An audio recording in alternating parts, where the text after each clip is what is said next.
राधे राधे। आप सभी को जन्माष्टमी की बहुत बहुत शुभकामनाएं और बधाइयां। मैं आप सभी के सामने एक कृष्ण भगवान से संबंधित गीत प्रस्तुत करने चल रही हूं। जब कृष्ण भगवान का जन्म होता है तो खुशहाली आती है। कहाँ जो है यशोदा मैया के घर, और देवकी और वासुदेव भी बहुत प्रसन्न होते हैं। तो उससे संबंधित गाना है, आप लोग उस गाने को सुनिएगा।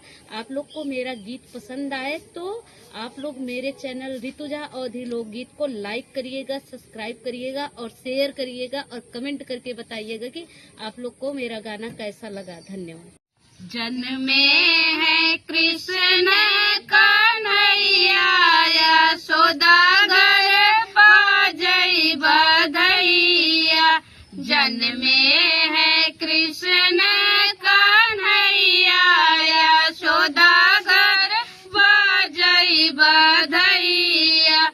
बाजई बधैया हो बाजई बधैया, बाजई बधैया हो बाजई बधैया।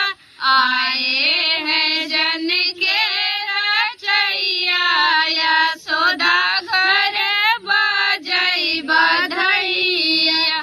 वासुदेव देव के अठवा लड़िकावा, रतिया में जन्मे है जलिया के बिचावा।